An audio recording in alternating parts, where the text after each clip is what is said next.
camera.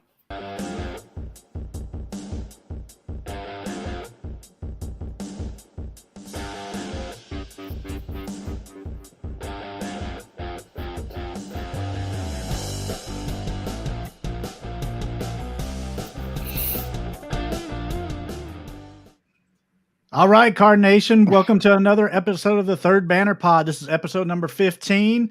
We got another big show for you tonight. We got the debut edition for Patrick joining us tonight. First time he's been on with us.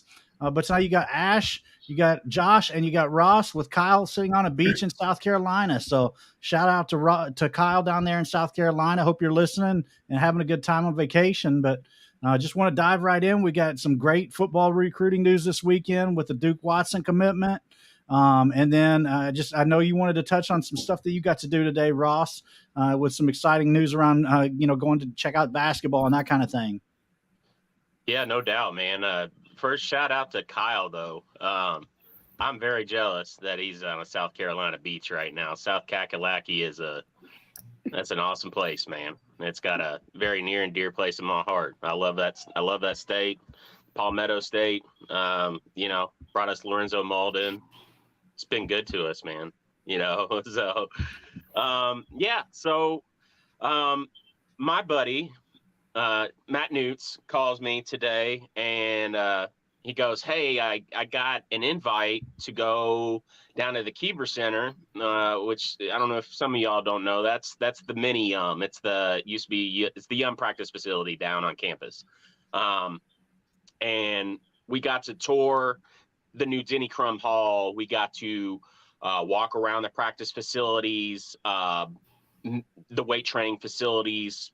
Met anybody that was there. Very intimate setting." There were probably about 20 of us there. And I'm telling you guys, like, the vibe around the facility was really good. This wasn't just like a PR thing or anything like that. It was very personal. I was there on behalf of Delta Dental, and the CEO, I think he's a CEO. His name's I think it's Jude Howe. I think that's right. He has a very great relationship with Kenny that runs for a very, very long time, and just wanted to say thank you to him third hand got to be part of this. I just can't say enough about how great it was. I wish every U of L fan could have the experience that I had today, because after last season and then getting to sit through that today and meet Kenny, listen to him, talk to the team, meet the players, it's hard to not be excited. It really is. This is a guy that, there were a lot of us that were very outspoken last year. Everybody knows about the 4 wins. But leaving there today, I'm reaffirmed that we have the right guy in place to be leading this program back to where it should be. And he's somebody that wants to do it the right way. And that's putting the players first. And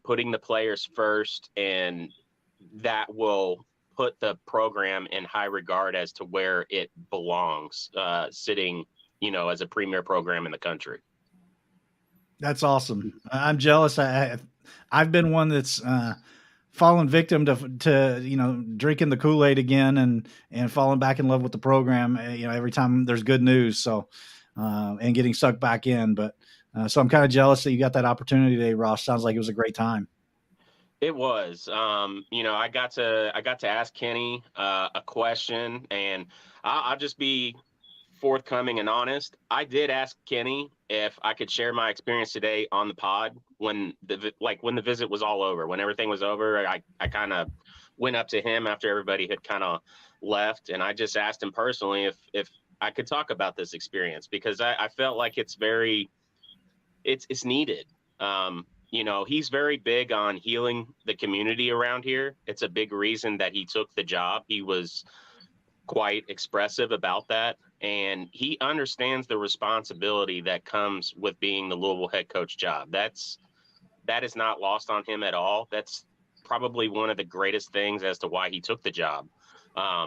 He felt like it was he didn't say obligated, but he needed to. He needed to take the responsibility to get this job back and mend the community and mend the Louisville community.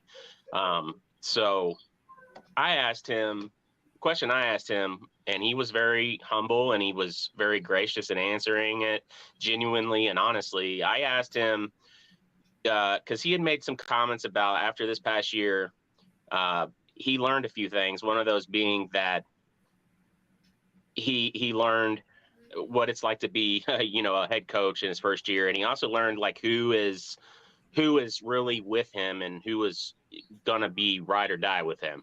So my question was to him. I said, "Do you think that people when you hear criticism, do you think it's people that are not ride or die with you, or do you think it's just people are being critical because they love you because you're one of us and we expect a very, you helped build this tradition and you helped build this program into a premier program that, you were part of the building blocks that Coach Crum brought here and made this what we all know it is today." And, sometimes the ones that we love the most, we expect the most out of, and his answer was, "I don't know how you can't be for me if I'm doing things the right way, and the right way is putting the players first. If you do everything right and you do it the right way, then the wins will come because it's going to attract a positive culture around the program that's going to build winning. You're going to attract the right kids." And he was very adamant that we attracted a lot of kids that were already winners this past year, and they left those situations to come here and play for us. So he believes wholeheartedly what he's saying, and it came across today. And I'm in agreement with him. Like, I do believe that your actions do reciprocate into, reward. And it's really as simple as, do right upon others as you expect them to do to you. So he puts the players first. He's not going to lie to them. He talked about NIL and how there are players that are on our team now that were lied to basically from where they were about NIL. They were promised this and they were promised that, and they got fractions of what that ended up being. He's like, "We're just not going to do that here. Like, we're going to put the players in a position to where they're told honestly what to expect." And I think hearing that made some of those NIL comments last year, it put a little bit more perspective and insight into that. So he's definitely not against NIL. He's just not going to lie to kids and blow smoke up their rear end. You know what I mean? So I just can't. I don't know. It was a great experience. Like I said, I wish every U of L fan could have been there to see it and hear it, because there's no way you couldn't come away from that excited today. Hey Ross, I mean, I love what you're saying, but I don't know that it changes my mind at this point, and I wasn't there, so I can't speak to like had I been there, I might have been drinking the Kool-Aid right along with you. But like, you listen to like TJ Axlberger, someone like him. He inherits an Iowa State team that has 4 wins. He's like, "I want the best basketball players I can get." I'm assuming they're good guys, right? Like, I'm assuming these aren't bad kids, but he turns that program around right away. So like, while I love to hear that, like, he's going after the right kids, he's doing it the right way, like, we got to start feeling it. We got to start seeing it on the court. Yeah. And again, I wasn't there. I hope of all hopes that like we are a different team this year, but like, to me, that just feels like more of the same from Kenny Payne, just to be honest with you. Like, I feel like it's just like, I'm going to do it the right way. I'm going to get the right kids. I'm going to help this community. Well, we weren't a horrible team before you came. I mean, Sure, we lost to DePaul for the first time in who knows how many years, but like we were not like drastically far away from making the tournament. That team last year was a 4-win team that honestly looked a lot worse than a 4-win team, to be honest, if that's possible, right? So while I'm glad to hear those things, I can't come all the way with you yet. I still need to see more before I'm going to. No, I get it. Like I do. My friend that invited me to this event, very similar thoughts to how many of us felt this past season and how we were outspoken this past season. You know, he honestly, he didn't even run from that. He said it's his responsibility to shoulder all of that and shoulder that from the players and shoulder that from his coaches. Like, he gets it. His thing is this, it's a vision. Okay. He believes in rallying the community around getting everybody back in, building this thing up. It's going to build the program. The community and the fan base is going to come back in, and it's going to build the university. Everything's going to feed in itself. It's going to be like a symbiotic, thing. It's going to catalyze into results. That being said, he was very aware that there are results that are going to need to be done. And he basically said today that winning is going to fix a lot of that stuff, which he's not wrong. He's right. Winning cures a lot of ills. Yeah, winning sure cures does. all. And he believes this year that this is the first year, and this is the year that we're going to see his vision really start to come through. He did talk on last year just a little bit. I won't go into great detail, but he did mention that there were some players on our team last year that were really suffering from some personal things off the court, maybe mental health related. And for me personally, I'm an advocate for mental health. I know Kyle is. He works in that field for his career. But me personally, somebody that deals with mental health every day and has for pretty much all my memorable life that I can ever remember, that resonated a lot with me. His thing was last year, yeah, I'd love to win games, but my job was to be there every day for those kids that were struggling and be there for them and do anything that I could do and anything that the University of Louisville could do and hold. He and the university hold themselves responsible to uphold that creed, that oath that they took to take in those kids. So he was very sincere about that. And that resonated a lot with me. I empathize a lot with that. And so I that might have hit on a different chord with me and made the connection today maybe a little bit more deep as well. But I will say that culture that he speaks of, it was very present in the gym with the players. It doesn't seem like just hype video stuff that we're seeing. They seem a lot more cohesive. I will say that. You could feel it. They seem like a confident bunch, and they seem very close knit and tight already. Even the ones that just got here.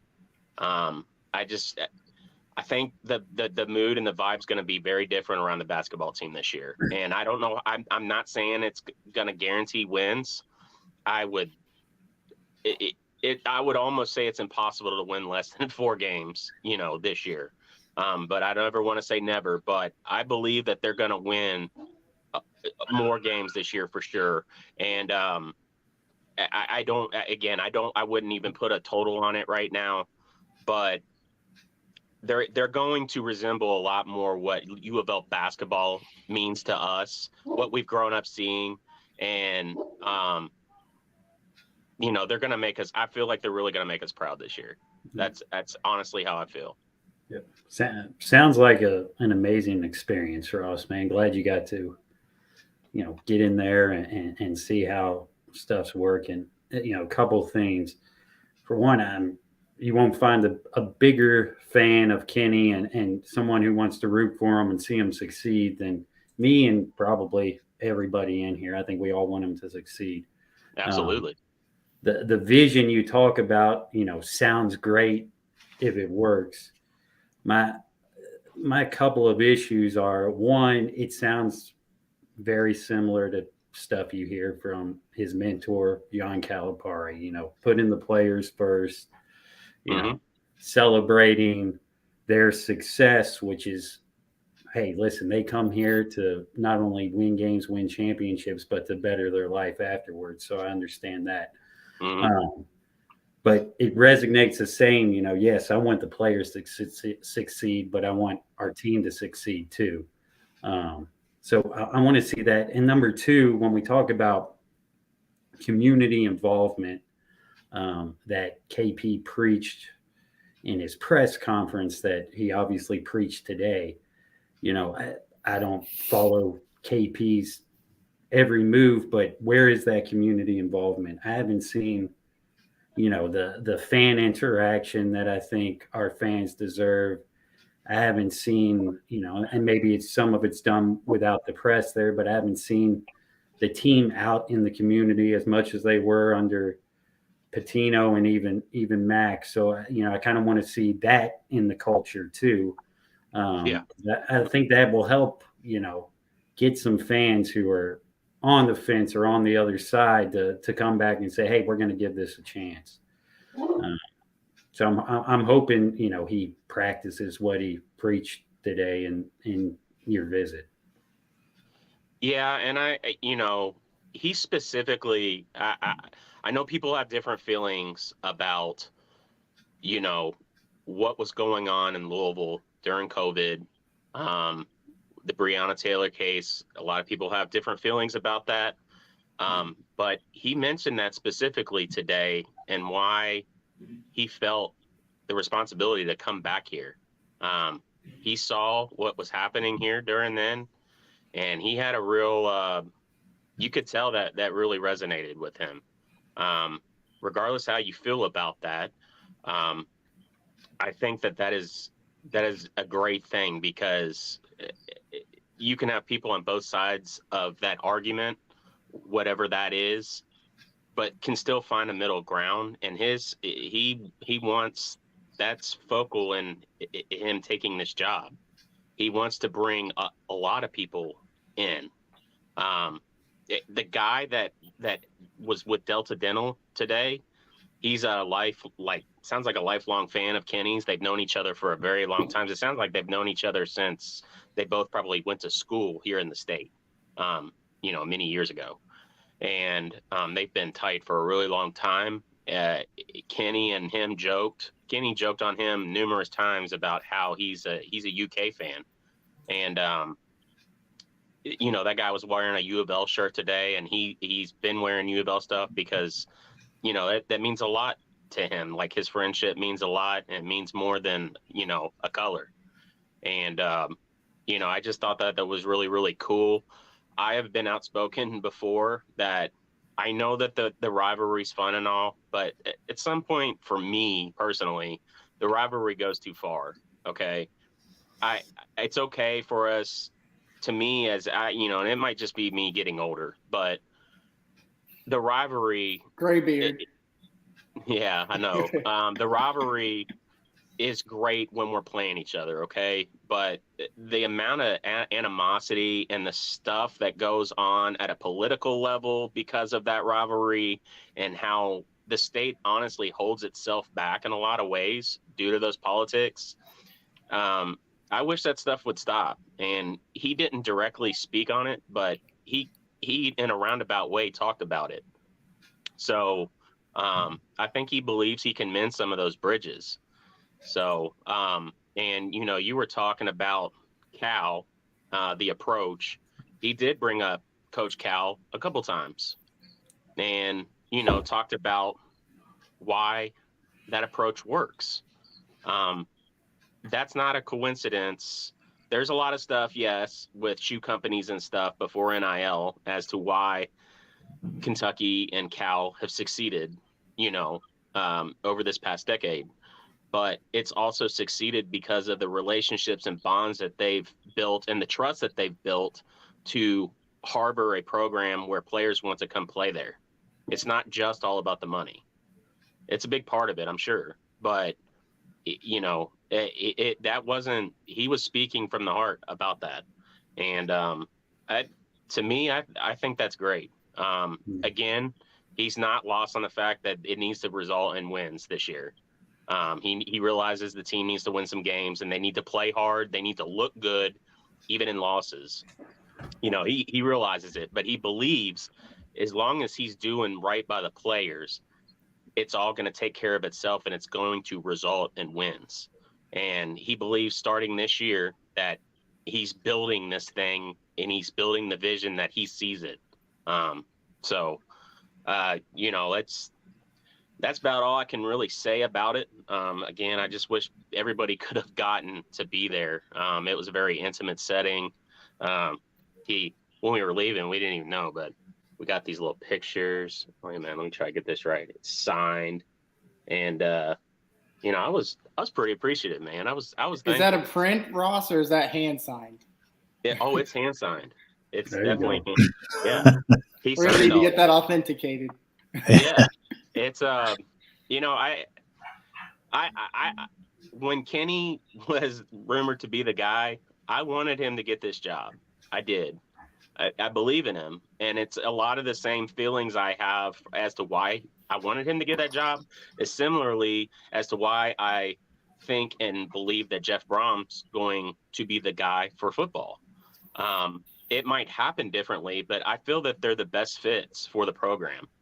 And, while there were things that we can gripe about over this past season, that just things weren't right in the program. And Kenny was just trying to, honestly, what it sounds like, he was just trying to get through this season as best as he could with putting the players first and trying to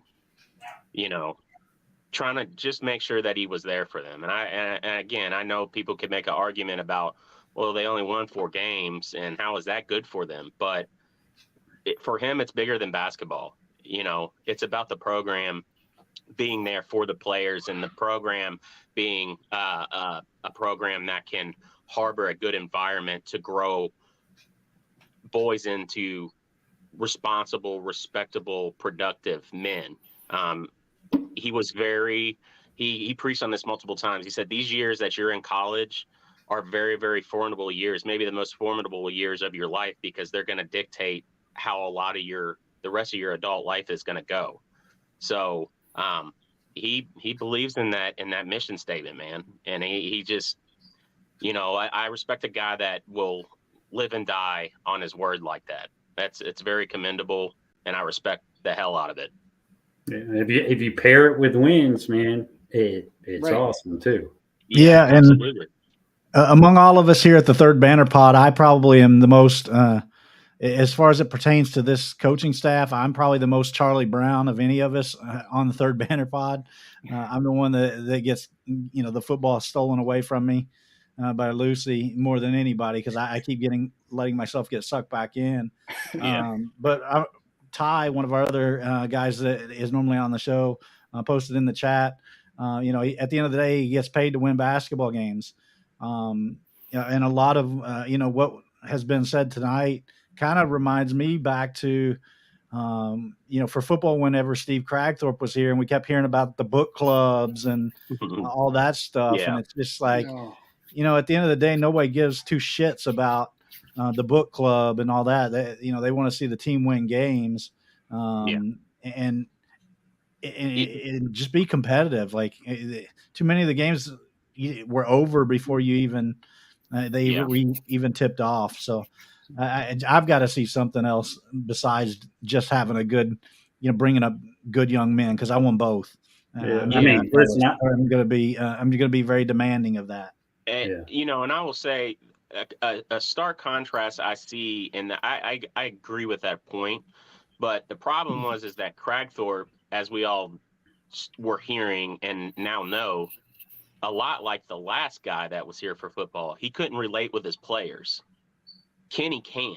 Yeah. He understands it as good as anybody, what it means to be a U of L basketball player in this city, in this state. He gets it. And, to Ty's point, he said something about, the mental health thing with some players and that possibly being an excuse. He didn't bring it up to use it as a crutch or use it as an excuse. He used it to just explain the situation is honest and forthright as possible. And the whole point of that was basically to say that there wasn't a lot we could do with last year.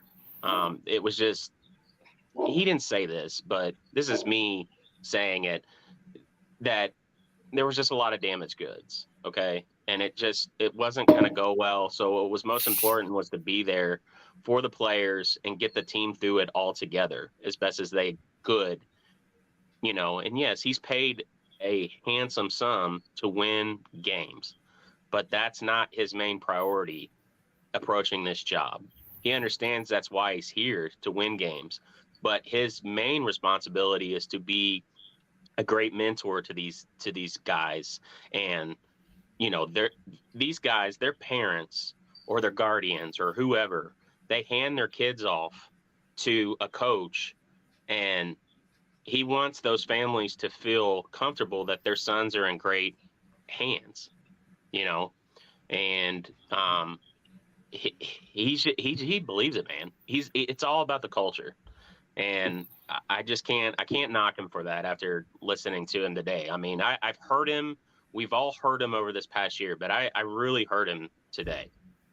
Yeah. So, well, and I mean, I don't know, Ross, I'm still stuck because, even last year you had Elbert, who went to Arkansas, right? And you had Withers, who went to UNC, and you had Kamari Lance, who was good enough for Arizona State. And, the guys he still has on the roster, I won't go through them all, but, there's enough guys there to win more than 4 games, right? Yeah, you could probably just have the guys go out there and play without a coach and win 4 games with that schedule. So I don't know. Yeah, we'll get there because now we've talked about UK, Cragthorpe. I'll throw in Karen Cipher just so we can hit all 3 and move on. So Katina Powell, don't forget about her. Oh, Katina Powell. There we go. Just to interrupt one point. About her toothbrush incidences. UVL 248 did also have a question, Ross. Did Kenny talk about the transfer portal at all while you were there? Not directly, but it was addressed. He said that it can be easy to build a team from the transfer portal, but he believes through doing the way that he's going to do it and the way he envisions it happening, the transfer portal is going to be a major key that we'll be able to utilize going forward, because we will have earned trust from players around the country, and the networking that they have with people is going to trickle out. So when I spoke on it earlier, he said he had players that had been lied to a bit about NIL. All that stuff is going to come back around, and it's going to reap benefits. They're not against using the transfer portal. He specifically brought up Trey White this year, and how he left a winning situation to come here. He was a Pac-12 all freshman team player. They made the tournament, and yet he felt that he needed to be here. He wanted to be here because he has trust in Kenny that what he's being told is real. It's genuine. He's not being lied to. You can take from that what you want, but I think it came across very clear. Yeah, that's cool. I'm envious of your experience. I think that would have been a really cool thing to attend. And thanks for reporting back on it and everything, and the insights that you've shared. That's pretty cool. And I think Josh, you were getting ready to segue us over to some of the other stuff that we wanted to talk about tonight. But some pretty cool news around football. Couple of commitments over the last few days with 4-star running back Duke Watson committing to the Cardinals, Jaden Stevenson committing, and then Deuce Adams getting his 4-star on Rivals. Yes, sir. And then also the news about Trenton Flowers narrowly missing out on making the under-19 Team USA team. So, or Jaden Spearman. I said the wrong last name for him, but apologize. No worries. Where would you guys like to start off, Josh? Well, I was going to touch on Trenton Flowers just so we can leave Okay. basketball behind us. Yeah. I can't stay on that for too long, or not to make light of the situation, Ross, but I'm going to start to have mental health problems. Like, I'm going down that path, man. Trenton Flowers looks like he just missed the last cut, making the U19 USA team, which, I think some guys in the Discord were kind of making light of that. I mean, he's still pretty damn good if he's narrowly missing out on the cut for that. So honestly, I was kind of hyped about that. And he should be a senior in high school this coming year. Yeah. Right. So, I mean, I don't know how you can take that as a negative. I would have loved for him to make the team. It's a great experience. I know a lot of players who do get to travel with the USA team talk about how valuable it is. So I would have liked to have him be able to experience that. But regardless, I mean, he still made some really great connections, got to be around those guys and just get some good off-season work. So I think it's all a positive from my perspective. Yeah.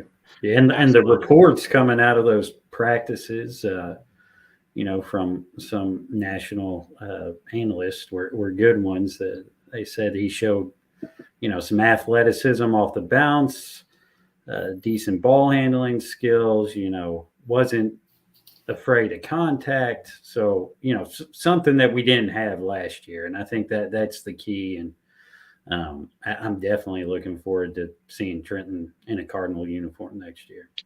Yeah, I think I've had a good feeling about him since, honestly, the more and more we get, video of him, and I know it's not it's not live game situations like the working out and stuff like that, but the kid seems he seems determined to want to get better and prove that he's not going to be the average reclass. He's not going to fall into that reclass funk. And I think he's going to be that anomaly when it comes to reclasses. He's got a body that physically can play at this level already. He seems like he's actually going through a growth spurt right now. And, he's packing on weight. He's looking stronger. And I think he's going to be able to contribute a lot this season. So it's just one more thing, to be excited about going back, having those right guys in the program. For sure. Yeah, no, I'm excited about it. So, and like Pat was saying, I'm very excited to see him in a Louisville uniform. So let's get it going. Yeah, absolutely. His game reminds me a little bit, of Jordan Nora. He's not a shooter like Nora, but he's got that surprising athleticism. You look at the kid, you're like, yeah, he's tall, he's lean, but is he going to cram on people? There's a video of Twitter of him cramming on, an exceptional shot blocker at that under 19 camp, and he's kind of smooth in his own way. So he gives me some Nora vibes, especially if he can show that he can stroke it. So yeah. And I just think he's got a great attitude. I think he's got a great approach. I think that's going to be one of the biggest things. He seems determined to prove people wrong. That seems to come across a lot. And the stuff that they're showing, and people around him, you're not going to expect them to say anything bad about him, but the kid just seems like he's got the right mentality that we're going to need for this season. So, and I think just one more thing before we leave this. I think to kind of connect this with what you were talking about earlier, Ross, is I do think from what I've seen that the guys we're bringing in have that hardworking, go get them attitude. You can add Caleb Glenn to that list. I've seen Sky Clark working out a bunch and stuff you didn't really see from some of the guys last year that killer instinct that I think hopefully will change some of that culture that, Kenny was talking about and that you obviously alluded to. Yeah. And I will say, I got to spend some time with Caleb. I talked to him about some friends of his family, or actually friends of, one of our guys in the Discord. We all know that. But Caleb's a man. All right. Like, he's big body. And, he talks kind of quiet, but we've seen the way he can play. He's very excited to be home. Said it was a long 10 months at La Lumiere. He's happy to be home, and he's ready to get at it. So I don't know what role he's going to play on this team this year, but yeah, I just think he's another one of those dogs that we got, man. I don't know. I'm excited. I'm excited. Pull the football from under me again. I'll be with that on that one. Yeah. I was gonna say, Ross, I think we can tell, to use your own phrasing, that you are intimately involved with the basketball team now. So yeah. So I think we're probably good there. I'm kind of glad I don't feel like I'm on the island now. You're not. Yeah. Yeah. Well, hey, we're fans, right? Like, if we're not hopeful, who's going to be hopeful? Like, especially us. Like, we're the biggest fans that you'll probably meet, right? And so if we are not on board, you have problems, right? So I think it's good that we're at least trying to find something to look forward to for next season. It's been a long time that we've been waiting, so ready to have some excitement around the basketball program again. And this is the time. Like, this is the summer, right? Like, all the sports are over now. Like, we're building towards the basketball team's working, the football team's working. Like, I driving past the football stadium today, there were a lot of cars there. I'm pretty sure that they were practicing. Maybe they weren't. I don't know. But this is the time where your fandom and your fan juices start flowing, right? And you're just chomping at the bit. You're just waiting to get through July, because then once you get to August, you're just like, oh, we're there. You know what I'm saying? You start getting stuff out of camps. You start getting more news. And as we know, like, the football team is, our guy Braum is doing his thing. So I mean, let's get started on that. Yeah, and unlike Haley Van Lith, none of us want to bag on the Cards or bail on the Cards. So let's just let's talk about some more positive news and some of the stuff happening around football. Where do you guys want to start first? Do you want to talk about the two commits first, or where would you guys like to go first? Start with Duke. Let's go with him, man. All right. Duke Watson looks like pretty much a consensus 4-star running back, committed to the Cardinals over the weekend. So that was a pretty awesome happening. I know last week when we talked about him, we watched a lot of his videos, and I got those queued up again tonight. If you guys want to take a look, but any thoughts from you guys on his commitment? Oh, I'm loving it. The fact that we got him and who's the running back? The other running back, Isaac Hayes. That Brown. Isaac Hayes. He's R.I.P. Isaac. Yeah, Isaac Brown, man. So that's 2 4-star running backs in this class, right? So they complement each other well. They do. Well. Absolutely, they do. Let's pull those videos back. Yeah, and the one thing I'll say while Ash, sorry to interrupt you, Ross. The one thing I'll say while Ash is pulling this up is more speed, man. Like, you can never have too much speed on the football field, and Braum is like, I mean, he's really using that, so I love it.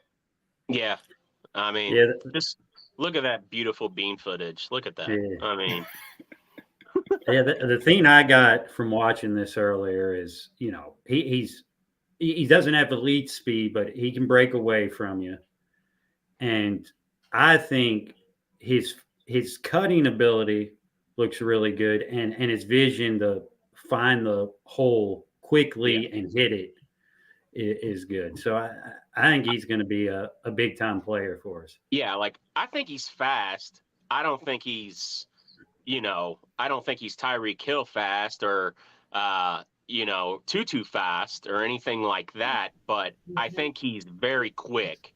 He's very quick in short and small space. You know what I mean? He can get to where he needs to go. And like you said, you hit on that vision. Like he sees the field of where he needs to make that cut and gain more yards. And he's got the quickness and the speed to be able to get to that next level pretty damn fast.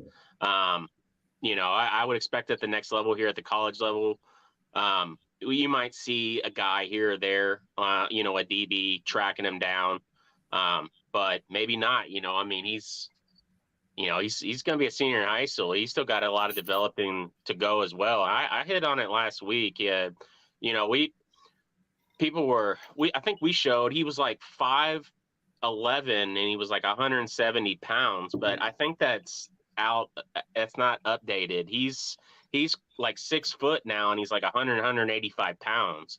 And you can look at the frame that he has and you can tell he can put on more size. I believe that he would put on considerable more muscle and he's only going to get faster, honestly, as he keeps continuing to mature and develop. He projects very well at the next level. I mean, you see that there, like he doesn't go down after first contact. Like he runs behind his pads really well. He's got good feet under him. Like this kid is a great ad. And I don't know who it was. It might have been Ty last week that says he compares to Purdue running back last year, Maccabee. I can see that. I know Nice I had catch. my comparison. That catch gets me every time. It does, yeah. It's nice. Yeah, it was a bad throw, much better catch. Yeah. And I think go ahead. Ross, real quick to add on to what you're saying about that frame, I think that frame's key, and putting on the weight and the muscle is going to be key for him becoming a 3-down back. Yeah. Because at his current size, he couldn't be a 3-down back. But if he adds to that frame, he can play 3 downs. Yeah. So. I mean, I think he's going to be, unless he's just done growing, which I mean, he's a 17-year-old kid. I don't know how he could be, like he's going to be 6 foot, 6'1". Like he's going to be right around by the time he's a junior here, or wherever, God, you can never know anymore. But his third year in college, he should be about 215 pounds, 220. I mean, that's a big kid, and he's only going to get faster. He's going to get stronger. He's going to get faster. I said last week, I think this kid's going to be a yak machine. Like he's going to get a ton of yardage after contact. He just runs. He's got great feet under him. He's got great balance. He runs really well behind his pads. He's got that kind of, he's shifty in limited space. I mean, he's going to make dudes miss, and he's going to get, they're going to hit him, but they're not going to get direct contact, and they're not going to be able to bring him down. He's going to get a lot of yards after contact. So I was interested when you guys said about his speed, because I was looking at it, and I think he's actually a track athlete as well down in Georgia, which, I don't know what conference or at what level, but I mean, you can't be slow and be a track athlete in Georgia. That's for sure. So I was just looking up he ran like an 11-1 100 meter, which I mean, he's much faster than I can run. It's not like, Olympic speed by any means, but he's not slow. That's for sure. No. And I mean, to put that in comparison. All right. So Tyler Harrell, if I remember correctly, coming out of high school down in Florida, when Bobby recruited him, Tyler Harrell was running like a 10. I think he was running like a 10.56 100, which a half second is pretty damn. That's a lot faster. Okay. I mean, like, let's not lie about that. But in football, you don't have to be track athlete fast to be damn good. What you need to do is have a good 10-yard split. You need to have good burst. And this kid has that. So, I mean, he gets to speed really quick, in my opinion. So yeah, I mean, he's got plenty of speed to excel. There's more to playing football than being just fast. That helps though, undoubtedly. But this kid's got a lot of tools to work with, man. I mean, he's a consensus 4-star. That's not. I don't think that's a wrong rating. I said it last week. If this kid was a 2-star and I'd seen his video, I'd say he's at least worthy of a high 3-star, just based on where he's playing and what he's showing. You know, I mean, kid's a good player. Yeah. So we're lucky to have him. It's a good pull by Braum and the staff, and you know, gotta imagine that Barclay was a big part of that.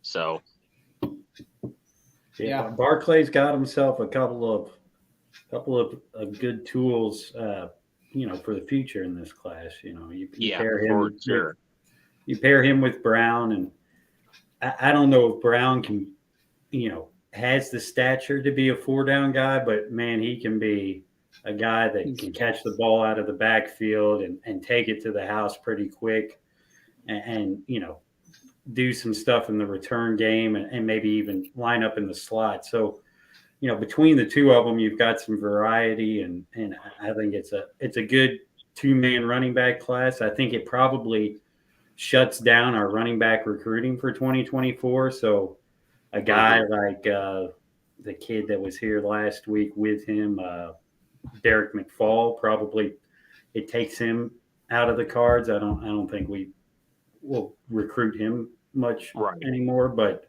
it's a really good 2-man running back class for sure. Mm-hmm. Yeah, for sure.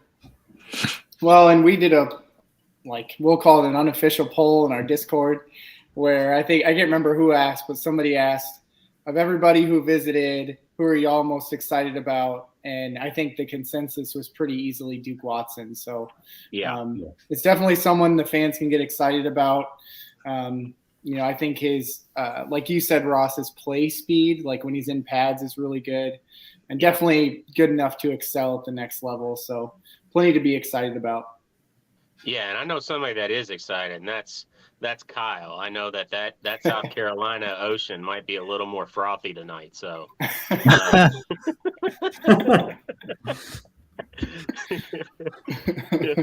so I know Kyle's super excited to get this kid. I mean, Kyle was on record last week. That was the number one kid he wanted out of this weekend, and we got him. So, win. It's a win. Well, we already know Braum listens to the podcast, so he must have been like, all right, he's got to be my guy. I can't let Kyle down. So he's like, usually I don't do this, but let's go ahead and get this part going.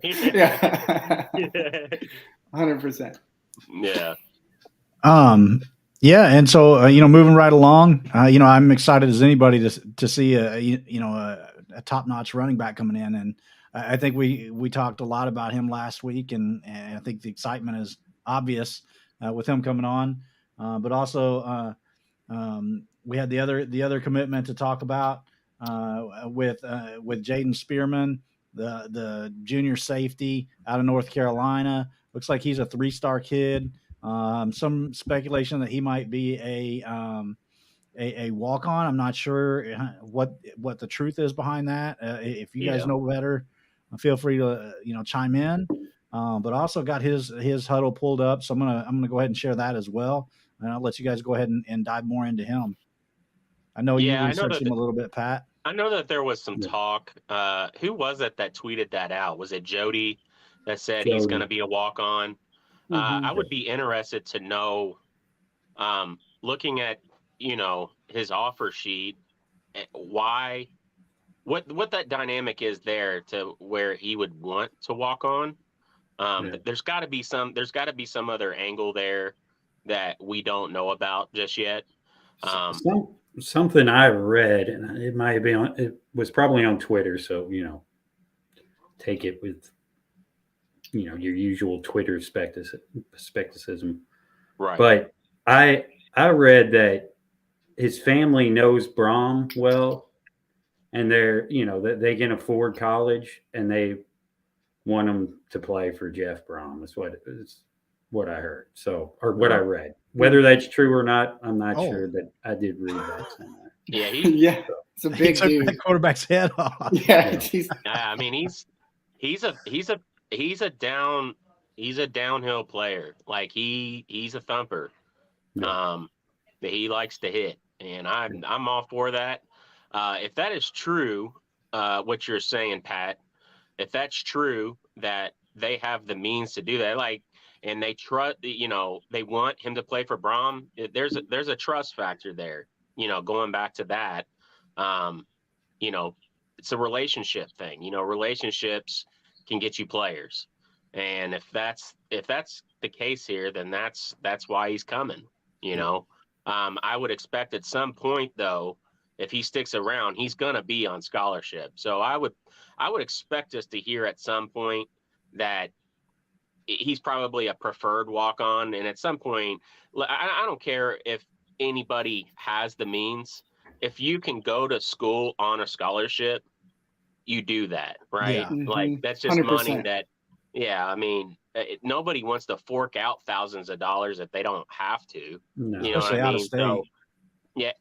So if he's here and he's on the team 2-3 years from now, I expect he'll be on a scholarship 100%. I would expect Braum, honestly, based on that relationship, if that relationship angle is true, you would expect him to put this kid on scholarship. Yeah. You know what I mean?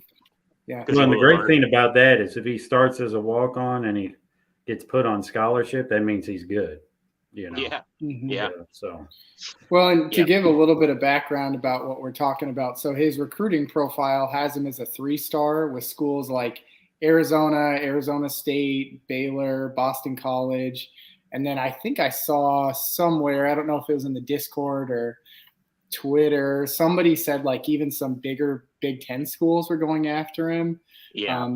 I don't know how true any of that is, but you usually don't have a player of that level coming as a walk-on. Like, that's just why would you? Like Ross was saying, why would you not take the scholarship? So it was a little interesting, and like what Ross was saying, like, I'd love to know that backstory. I hope Pat is 100% right, but something definitely seems a little interesting with this recruitment for sure. Yeah. Well, and he's a guy too. Listen, he's not a top of your class type guy, but right. Even on scholarship, as the, if we have a 15-man class, as the 14th, 15th man of the class, that's a good ad, So I'm excited to have him. He looks like he breaks to the ball well. He reads quarterback's eyes well, which is good for his safety. Looks like his team plays a lot of zone. He tackles in space well. Yeah. So I see some good things in his highlights. So they're highlights. So you should see some good things, but I like what I see. So I'm happy. And 6'2" is pretty good size for a safety too, Yeah. Oh yeah. Yeah. That's kind of like that, that's kind of becoming like that minimum, like prototypical size you want to see at this level and at the next level too, the backs are definitely getting bigger and have been for a while, the DBs. Yeah, I think he needs to add a little bit of weight, which obviously any high school commit or most guys need to do. But I think he could be a good player in a few years for sure. Yeah, yeah, he is a good player to bring on your team and develop for sure. Yeah, it was cool to see another commitment, another guy, in the fold. So, and moving right along, just kind of also, touching base on the the Deuce Adams thing, him getting his 4th star on Rivals. I thought that was always nice to see another guy get become a 4-star in the class. So that was another cool point for the football class this year. Yeah, in the Discord, man, and on Twitter, we've been hyping that kid up since we landed his commitment. It was all pretty damn obvious to all of us that kid's got real tools, and he's only going to get better. He's got a high ceiling. We're just seeing the beginning with him. kid's going to be a really, really good player. And I'm really hoping – that's a lot of really, reallys. And sorry about that, but I really want him to be able to early enroll like he's planning to do, like we've heard. If he can graduate in December and that's what he wants to do, and we can get him on campus January next year, oh, man. I mean, that's going to be awesome. Yeah, I totally agree.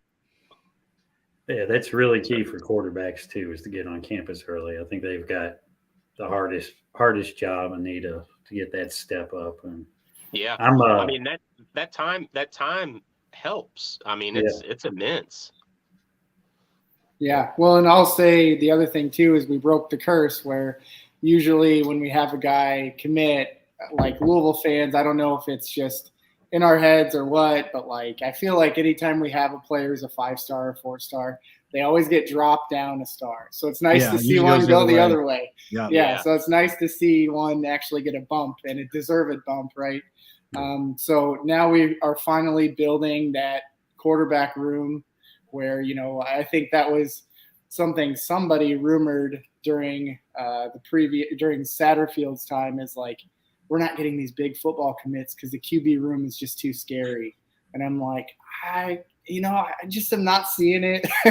I obviously am not involved, but I'm not sure where that's coming from. Right. There must have been ghosts in there to make it scary. Right. Yeah. I don't know where that was coming from. Right. So it's nice. Now we finally have a room full of 4-star guys who you have a lot to be excited about. And like this season, I think we've talked about it a little bit, like, you know, we're really dependent on staying injury free, and we're building the type of, you know, football team where that's not going to be as big of a concern. So a lot to be excited about, not just for this year, but building for the next few years as well. Definitely. Yeah. It's been a lot of talk, you know, what's this player going to do? That's player, you know, we got all these 4-stars in here. Like, the cream rises to the top. That will always work itself out. If a player's good, they're going to succeed here, or they're going to transfer and they're going to work their butt off and try to succeed somewhere else where they feel like they can succeed. You know, like that's not something that winning programs worry about.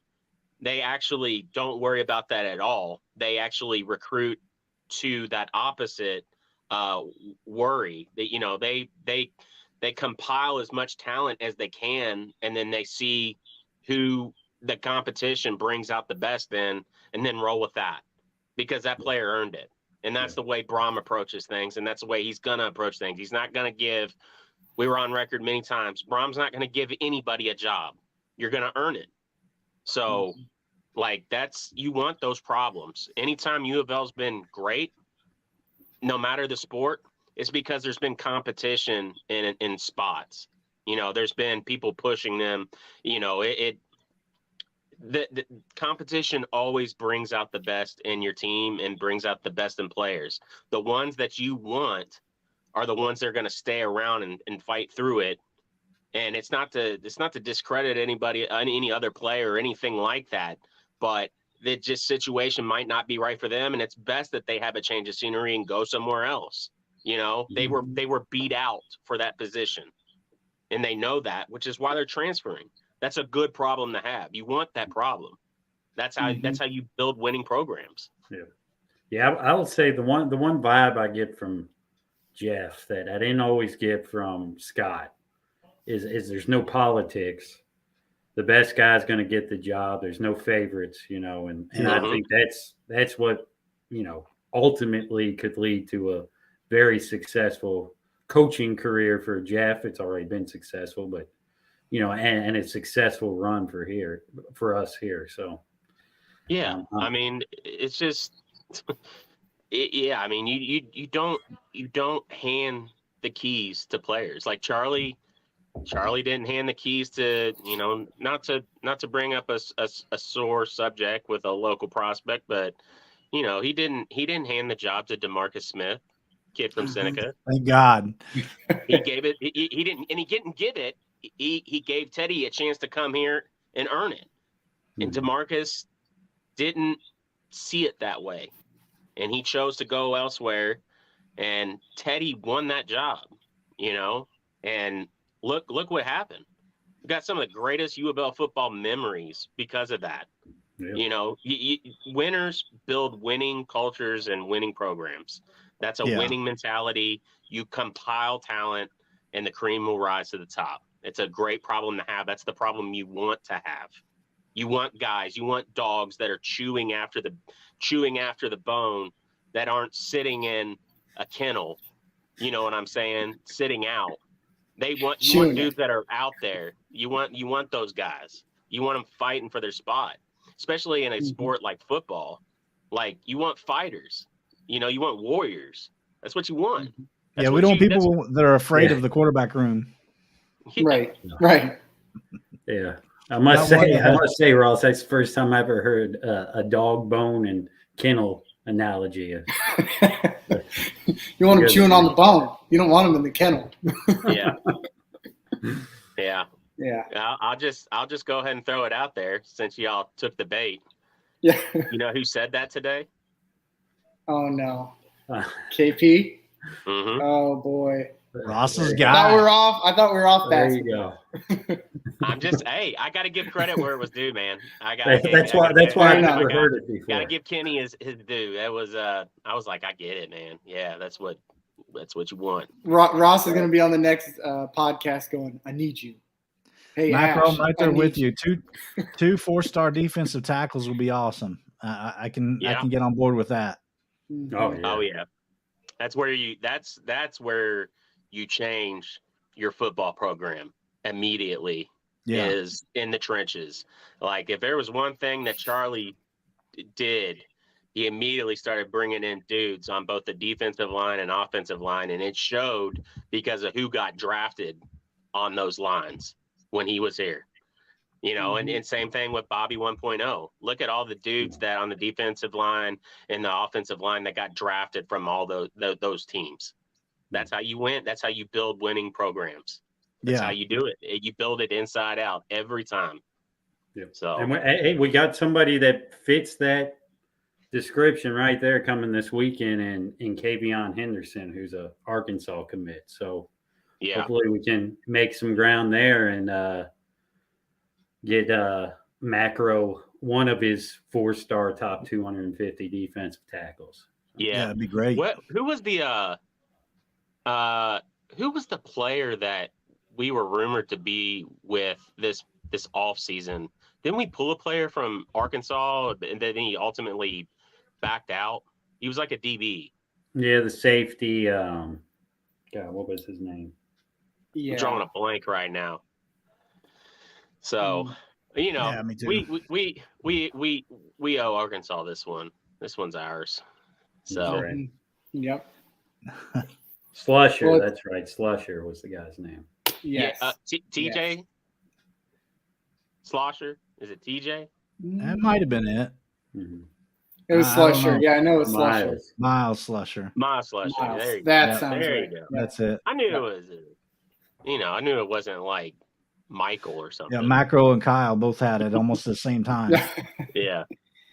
Well, pulling in linemen like that is much better than what we had under Satterfield, where it was like, he's like, we want speed, we want speed, and it's like, I mean, I get that, but Ty with the Spider-Man pointing meme. That's funny. Speaking of that, Saul, I'll just say it. Saul, the new Spider-Man animated movie. Any good? Oh boy! Oh man, it was fantastic. But there was a point in that movie where there's like 18,000 Spider-Men and they're all like pointing to each other and everything because they're like, get Spider-Man, and they're all like, they're like, it was pretty funny, man. It was a good part of the movie for sure. I've heard it's one of the better Spider-Man movies, Ross. Dude, it's multiple sources have confirmed. It's a major. I've heard it's really good. I'll just say, without giving anything away, it is a major story builder. It feels long at times, but it's entertaining. Like, it never loses your interest. It's It's a lot of fun. It's a fun movie, man. So it's kind of like the movie version of Ross, huh? Yeah. What's that? So it's the movie version of Ross.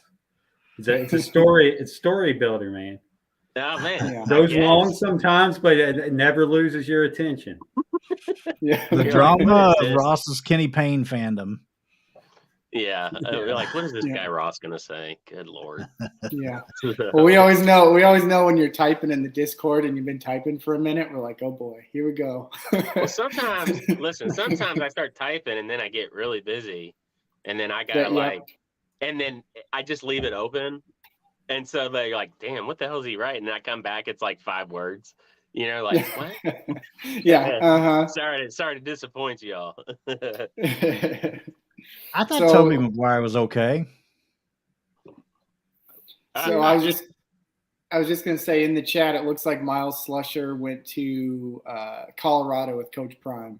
So can't blame him too much. I mean, yeah, thank you, Macro. Yeah. Yeah, he got that. He was like took one of those 57 spots that Colorado had to fill.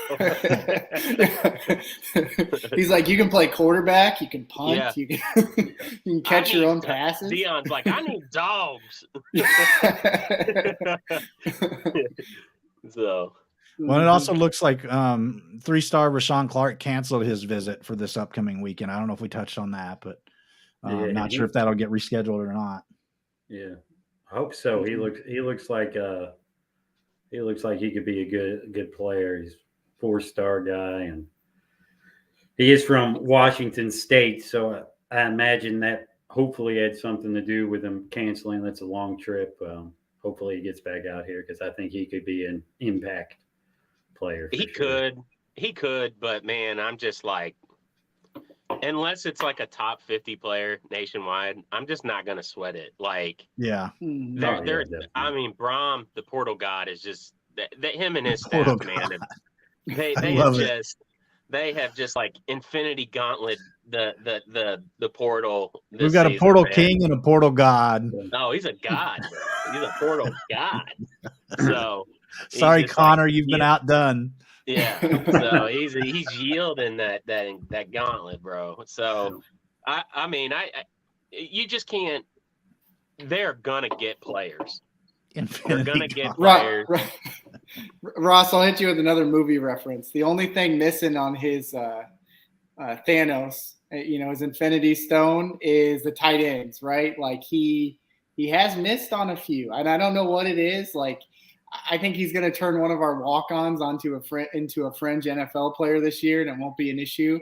But for some reason, tight end seems to be the one thing that, like, and granted, if there's a position, like, tight ends are very important, but like, there's a position that maybe we could use a walk-on. Yeah, right. Like I'm okay having it be tight end versus like struggling to recruit quarterbacks. There was a walk-on in the spring game that had a really good spring game. I'm drawing a blank right now, but he caught like a touchdown or two in the spring. Isn't he the guy who transferred or no? No, not that. Somebody else. Was that Sherman or something? Not him. Sherman. Not him. This is the other one. Lofson. Does that sound right? Lofson? Somebody in the chat help us out. I'm drawing a blank, but man, who knows, man? I mean, that kid.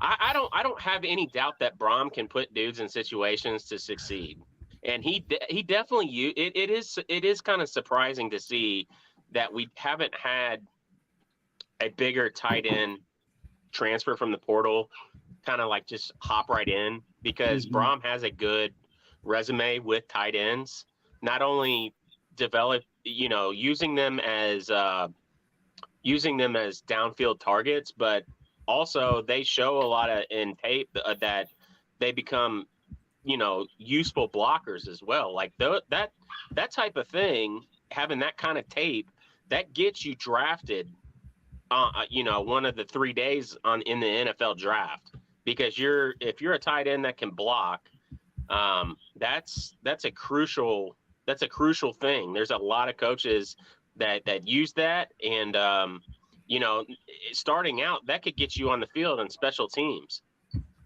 Oh boy. Looks like we got a guest, surprise guest we got a here. guest. Wow. The man lives. Kyle, what's up? I got one thing to say. Breaking news from South Carolina.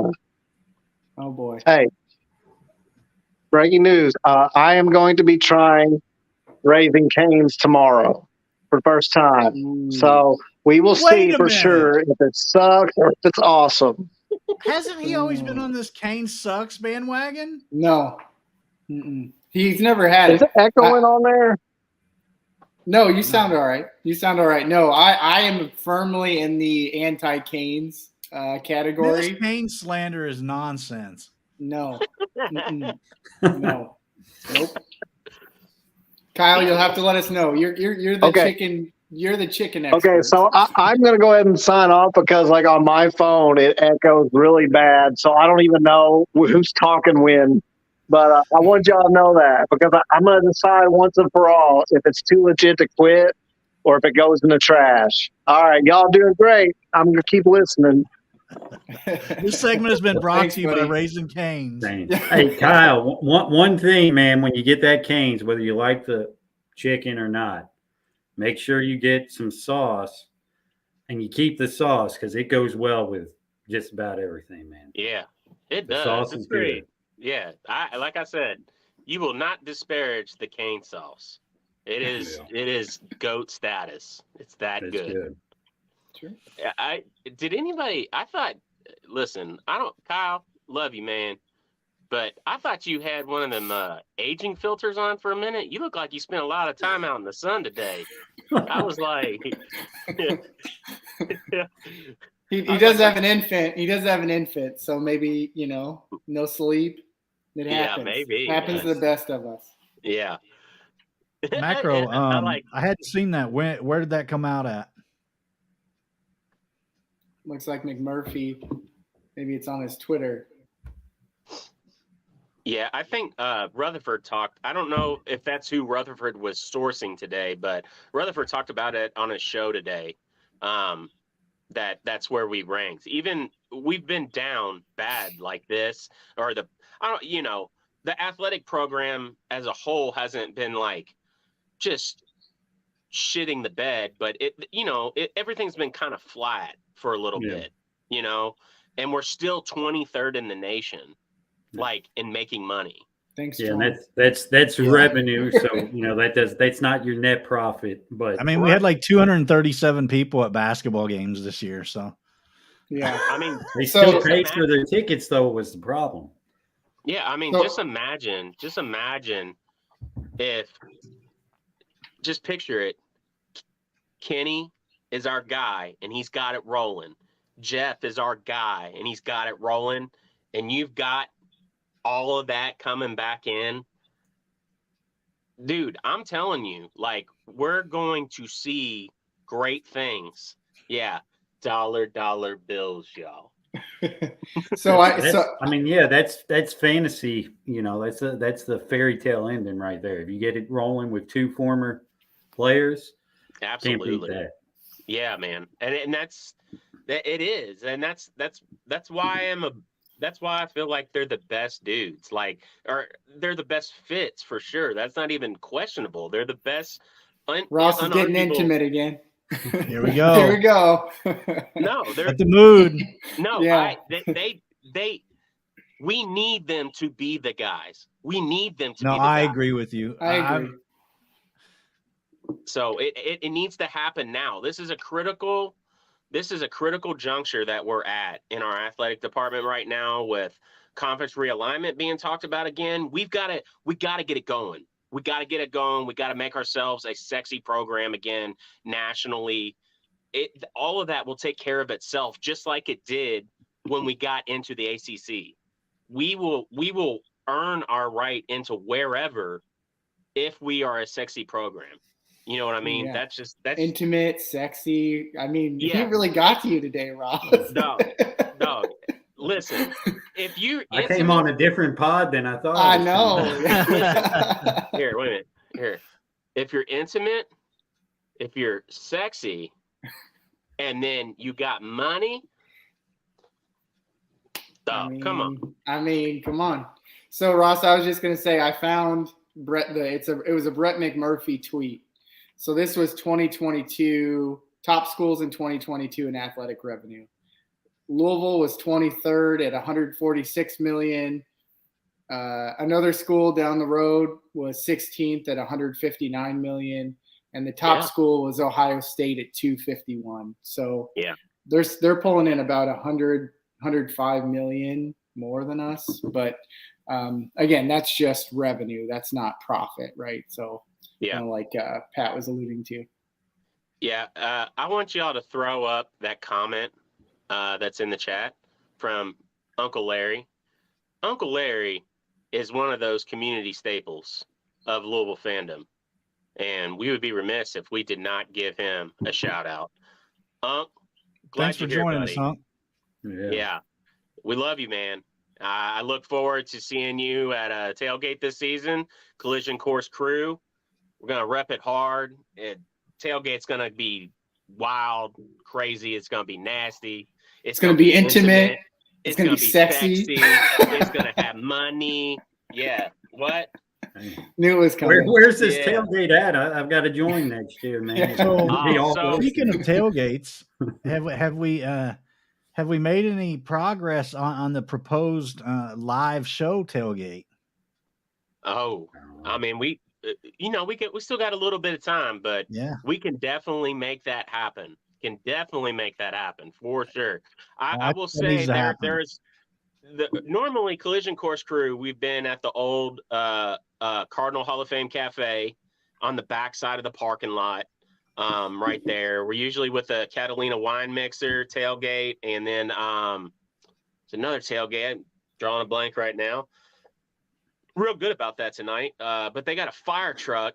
It's an old school fire truck. It's awesome, and they're good peoples over there. But it's usually just a huge tailgate. It's a lot of fun, great people, great fans. But there is talk that we might be getting moved up to Floyd Street this year. So we'll be a lot closer to the stadium. Got to see how that develops. But anybody, if you're looking for the tailgating experience, come enjoy it with us at Collision Course Crew, because you won't find a tailgate like it. It is loud music, tons of cornhole, just partying, enjoying U of L fandom, multiple TVs, especially when we get those like 4 o'clock, 7 o'clock game times. They got TVs. They're showing other games throughout the day on the TVs. I mean, it's nothing like it, man. There's nothing like it. Tron wants to know if you have lingerie on, Ross. If sexy lingerie is U of L. Whoa. Hey, buddy. Hey. That's for you, Tron. See you in the I have a Discord, sexy buddy. shirt on. Look at this one. You remember this one, Ross? That's the infrared, baby. Infrared warm-ups. Oh, wow. That's right. That's right. That's the 2012 shirt. I have that shirt also. My fat shit self actually has lost enough weight that I can actually wear my 2012, 2013 stuff again. It's amazing. There we go. Good Yeah. job. Congrats, Ross. Man. I know. I'm pretty excited. I'm not gonna lie. So looking forward to I'm looking forward to everything, man. I got the good juices. Just Hey, man, there's no other way to be. Kenny did it for you today. Oh man, he did it. I mean, He sure did. Louisville sports. We're back, baby. We're back. Yes. Well, speaking of Louisville sports, Couch House asked earlier if you guys wanted to touch on the Haley Van Lith comments. Jeez. Yeah. I don't know. I can't find it now. It was way earlier. I mean, I meant to find it, but I mean, I'm fine. I'm fine kind of leaving them where they're at, man. Like, whatever. She's with LSU now. I mean, here it is. Yeah. It's all about her. She made the right move. She did what she could for our program. It wasn't her program. She's very well disconnected herself already, and that's fine. Like, glad for the time and the effort and everything you put in, but bye. Sorry. Yeah, I mean, there's Peace. plenty of players. There's plenty of players that leave quietly and then go and have success elsewhere. You didn't do that. You didn't do that. All right. So see ya. I mean, sorry. Yeah, You know? and it's just frustrating because, like, I mean, she's just crying on stage a few months ago about how important, you know, the program meant to her and everything. And now she's basically saying that she was miserable here. And it's like, is this revisionist history or what? Yeah. You know, it's like, Which leads you to the belief of, can you really believe anything that she said? yeah. In the whole damn thing, out of all of it, did any of that mean anything, or was this just a character that she's playing while she was here? Yeah. You know, just biding her time, because the rumors were out there that she had already been in talk with Mulkey before the season was even over, in which we know, based on how things generally work, that's got to be probably true now, because that took 0 time. She didn't take any visits. Well, She when they take committed no right to visits, that's usually a pretty good sign. Yeah. Right. Yeah, there was tampering there, and that I don't care. I don't care that she's going to LSU and she's going to play with Kim Mulkey. Fine, do you? But you ain't got to throw Jeff and throw your teammates under and throw the program under the bus like you did. So and refer to yourself in third person, Haley Van Lith. You know, get the hell out of here with all that. Like, get over yourself, okay? I admit you're a good player, but you were never a Dana Evans. She was never Ava Angel Durr, McCaughtry. a Shoni Schimmel, No, an Angel McCaughtry, a Makisha Hines Allen. You were never any of those, okay? Right. And if you were, you would have beaten Caitlin Clark, who took her team over our team. All right? You got beat. Yeah. I don't think we need to say any more after that. Ross, I think hit it right on the head. Yeah. Actually, that was perfect, Ross. Thank you. Yeah. Short snippet that and throw that on the interwebs, on the Al Gore internet. Plural. The Al Gore. Yeah, get them algorithms going. So, But, well, I don't know, guys. It's been a great show. I mean, what do you think? I agree, and glad that you got to come on, Patrick, for your first. Yeah, Pat. Yeah, man. I was happy. I was trying to wait till we had Ross McMains as a guest, but it didn't look like that was happening anytime soon. So all you got was Ross Profader. I'm sorry. Yeah. I never knew how to say your last. Ross, I never knew how to say your last name. I was always now we know. Now you know. Yeah, I always would have said it wrong. Profader. Yeah, prop hater. I get called prop hater. I got called Roscoe Vader one time, and I was so dumb I didn't realize that they were talking about me. That's a different story for a different time. We can talk about the tailgate because there's some legality issues in that one. So there we go. But so glad that you were able to join us, Pat. Anybody got any final comments before we go off the air tonight? I do not. Nothing from me. Let's get one more. Let's get another commitment after this. More commitment. All right. Well, there we go. Hear that, Jeff? We need one, man. We need another one. Yeah. JoJo. Hey, let's get Tyler. Let's get Tyler Johnson eligible. Let's get we need him. JUCO Jordan on campus. Let's go, man. Let's go. Okay, I will say Coron Davis is going to be way better than everybody expected. All right, I lied. I got one thing. Keep a close eye on JoJo Stone. That's all we're going to say. Joe. We didn't touch on JoJo, but Ross's source confirmed again tonight that he believes that JoJo is still going to flip. So, Connor. Connor. Yeah, Connor. I wasn't going to out Connor, but because we didn't say his name last week. Oops, my bad. Did I say Connor? I meant Ross. In fact, we blurred out his name in the messages last week. Oops. Sorry, guys. Who's Connor? I don't know that. But if you guys enjoyed the show this week, make sure you hit that like and subscribe buttons so you have those notifications turned on. hit us up on our social medias, Facebook and Twitter. So that way you can, keep track of us across all platforms. If you have any ideas for future shows, let us know. We've been bantering around some special topics that, we'd like to get some feedback on if you guys have any ideas as well. So feel free to reach out anytime and watch us next week. Thanks, guys. Go Cards. Look for us to start dropping some short snippets and stuff. And when you see those, like those and share those too. So for sure. They're coming. Go Cards, baby. Go Night, Cards. guys.